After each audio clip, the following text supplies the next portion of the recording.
McDonald 832506. Ms. Lemcke for Mr. McDonald. Mr. McDonald's not present? Your Honor, that may be a fine. I guess let me say initially for the record, yes, Nancy Lemcke appearing on behalf of Mr. McDonald. He is currently housed at the Casa Grande Transitional Center, and his ability to come to and from court is dependent on whether or not he can access the court relative to his living condition. So it could very well be that for whatever reason they didn't allow him to come or they didn't give him a bus pass, which is how he made it to court the last time. So I would ask Your Honor to waive his appearance for this motion hearing. He's in very good regular contact with me, and I'm surprised, quite frankly, by his non-appearance. He had thought that he would be able to attend today's hearing. Ron, did you check? Is he outside? Just check, he is not outside. All right. Yeah, I'll waive his appearance, although this is regarding his pro se part of the petition, but since you are representing him, I'll go ahead and waive that. This is the state's motion. Anything to add? I'm sorry, Your Honor. Karen Mishler for the state. I don't have much to add other than what was in the motion or in my reply. My argument is pretty simple, that just 3 of his claims, he cannot receive relief from this court on those claims, and therefore they're moot. The only relief available is a new sentence. And the case that was cited by the defense in opposition, Garlot, is not applicable for 3 reasons. It's a federal case interpreting a completely different statute, the federal statute, USC 2254, and in that case, the consecutive sentence was part of the same case, and the court had jurisdiction over all of those convictions, unlike here, where the consecutive sentence is a case outside of this courtroom, and mootness was not an issue. In that case, the issue was whether or not the defendant was in custody for purposes of the federal statute. That's not in dispute here. We're all in agreement that the defendant was in custody when he filed his pro per petition, and he has since expired his sentence. So his claims are all subject to a mootness analysis, just like any claims in any litigation. Thank you. Ms. Lemcke, anything to add? Yeah, just briefly, Your Honor. Look, I don't disagree with what Ms. Mishler is saying. Just intuitively, it makes sense that if they've expired a sentence, that claims deriving from that sentence would be moot. But you have the added factor of the consecutive sentence that was imposed in Mr. McDonald's other case. I don't think it matters whether or not the sentence was imposed in another case or whether or not it was imposed by this court, because the pertinent inquiry in terms of whether or not the sentencing issues here are moot is whether or not, if the court were to grant relief as to this sentence in any way, shape, or form, either by vacating one of the underlying convictions or doing something to resentence and modify Mr. McDonald's sentence, if it would, and I'm using the phraseology of the Garlot court, and I understand it was a federal disposition, it was the U.S. Supreme Court analyzing a mootness issue on a sentence that had expired. And granted, they were analyzing the mootness issue as to the underlying claims to the extent that obviation of those underlying claims would in turn modify the sentence that had expired that was running first in a consecutive series.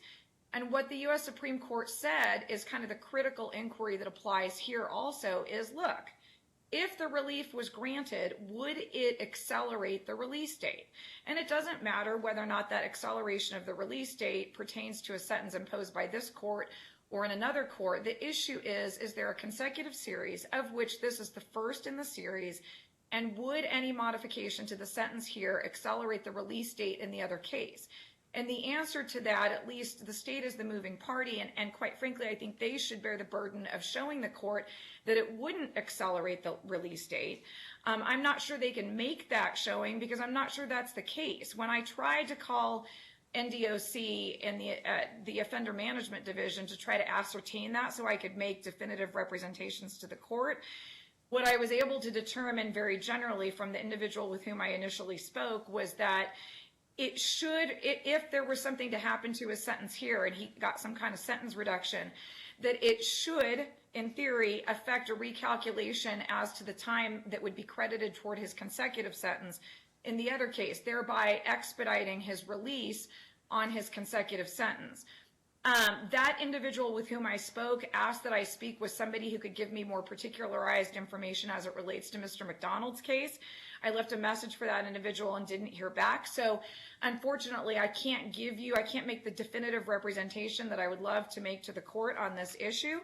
But what I can say is two things. One, that really should be that the court should follow the calculus that was laid out by the United States Supreme Court in Garlot and say, hey, look, is anything that I do to this sentence here going to affect or accelerate his release date on the other case?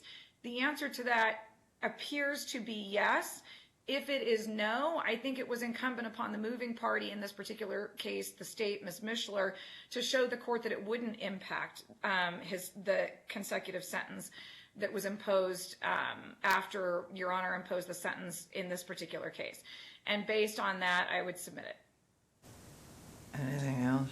And Your Honor, just to clarify, I would disagree with the characterization of the reasoning in Garlot that in that case, the United States Supreme Court did not perform a mootness analysis. The court did not look at the individual claims that were raised in that petition and determine if they were moot. The only question was whether the defendant was actually in custody in that case at the time he filed his petition, because he had expired his first sentence before he filed it. So there was no mootness analysis done at all. And the court's reasoning that he was in custody was based on the fact that the court viewed the sentences in the aggregate, not as discrete segments, because they were all part of the same case. Hence, he was in custody in that case. That's the reasoning from Garlot, and that's not reasoning we can use here, because the consecutive sentence is in a completely different case. And while it may be true that if this court were to modify the sentence in this case, that would affect his release dates in another case that runs consecutive, but the point is, in the first place, this court can't modify his sentence because he's already served it in this case, so that's not relevant. And with that, I'll submit. All right, thank you. First of all, I don't see that I can modify it since he's served it, but under I'm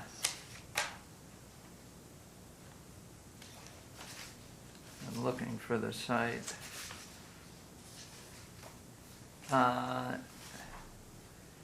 In Martinez-Hernandez, and although it's only a footnote, however, we note that completion of a defendant's sentence may still render a challenge to the sentence itself moot, and parentheses stating that expiration of a defendant's sentence rendered any question concerning computation of the sentence moot.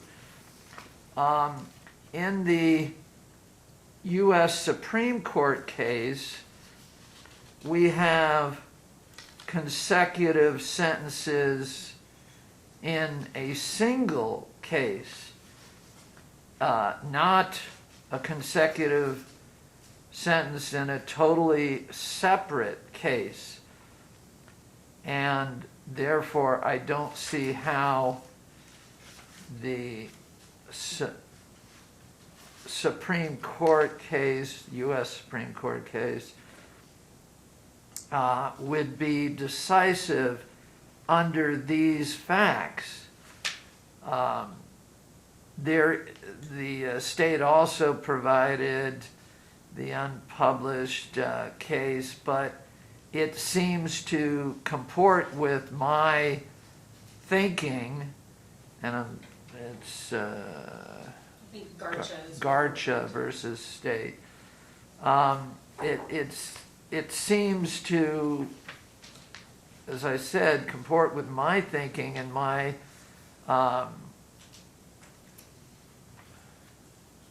theory, if you will, and that's probably not the right word, but regarding how this issue would be resolved. And the appellant's theory is that this case would somehow affect a case in another court, and nobody has addressed this, if I was to change his underlying sentence, at this point he's getting credit for the entirety of his time, and maybe I am missing, but I don't see how that could have any effect on a consecutive. But in any event, given the fact that these are two different cases, not consecutive counts in a single case, I'm granting the state's motion. And it's just to make it clear on those three particular issues that were stated by the defendant in his pro per petition. And I think I raised, I'm sorry, Your Honor, I just wanted to make sure Your Honor is aware. I do think that I have a sentencing issue that I raised in the supplemental petition as well, just for the record, in case the court needed to know. Potentially address, and I don't recall that, but in any event, I believe you guys were you waiting on a transcript or something? Had we? No, I think the last time. Oh, sorry. I'm sorry, Your Honor. To reschedule it, but I believe I had, back when we did this with all of COVID, etc., I was leaving it to my JEA to schedule this. And, of course, we need Mr. Mueller? Yes, thank you, Mr. Mueller. This was ineffective assistance. And my recollection is I did have Mr. McDonald waive his right to attorney-client privilege, correct? Or do we need to do that again? I think you informed him he would need to waive it at the last hearing. I don't think he actually did. It's typical for them to waive it at the beginning of an evidence hearing. All right, well, in any event, that'll be... And so we'll try to, I'll again have my JEA try to coordinate all of this. And I believe you had told me an hour or two, correct, Ms. Lemcke? Yes, sir. I would think, I hope that it wouldn't take more than 2 hours. I'm new to doing PCR practice, so forgive me if my estimates are off, but I'm hoping that we could do it in less than 2 hours. I think that seems realistic. And so it'll have to be at a separate time, other than just the regular hearing calendar. So that's why I had Sandy working on that. Okay, so that's it for now. Thank you, Your Honor. All right, have a good day. Thank you, Your Honor.